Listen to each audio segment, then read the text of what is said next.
آپ کو آپ کی بیوی کے بارے میں ایک مزے کی بات بتاؤں. کہتے ہیں کہ آپ کی عورت یا آپ کی جو بیوی ہے وہ واحد شخص ہے جس نے تمہیں تمہارے حقیقی وجود کے لیے چاہا ہے. یعنی تمہاری جو ماں ہے وہ تم سے محبت کرتی ہے کیونکہ تم اس کے بیٹے ہو. تمہارے جو بہن بھائی ہیں وہ تم سے اس لیے محبت کرتے ہیں کیونکہ تم ان کے بھائی ہو.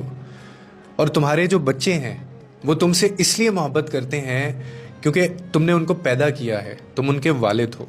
لیکن تمہاری جو بیوی ہے, تمہاری جو بیوی کا رشتہ ہے وہ بالکل الگ ہے کیونکہ اس نے تمہیں چنا ہے. اور یہ جو انتخاب ہے نا, یہ محض نام یا رشتے کی بنیاد پر نہیں ہوا, بلکہ یہ اس کی دل اور روح کا فیصلہ ہوتا ہے جو وہ خود کرتی ہے. یعنی عورت اپنی زندگی جو ہے وہ تمہارے ساتھ جوڑتی ہے تو وہ صرف ایک نام نہیں لیتی, بلکہ وہ اپنی خوشیاں اور اپنے خواب اور اپنی جو عزت ہے, یہاں تک کہ اپنا آنے والا کل, وہ تمہارے حوالے کر دیتی ہے.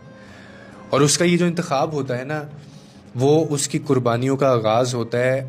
بیوی وہ رشتہ ہے جس میں نہ خون کا رشتہ ہوتا ہے, نہ کوئی یہ فطری مجبوری ہوتی ہے اس کی, بلکہ صرف اور صرف یہ ایک محبت, اعتماد اور اختیار کا رشتہ ہوتا ہے. اور آپ دیکھیں کہ اس کے بعد وہ آپ کے ہر دکھ, ہر خوشی میں وہ شامل ہو کر آپ کو مکمل کرتی ہے.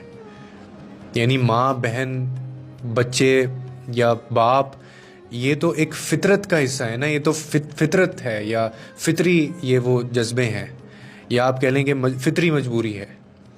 لیکن یہ وہ واحد رشتہ ہے جہاں پہ کوئی اون بلڈ شامل نہیں ہے, لیکن اس کے باوجود وہ آپ کے ساتھ رہتی ہے.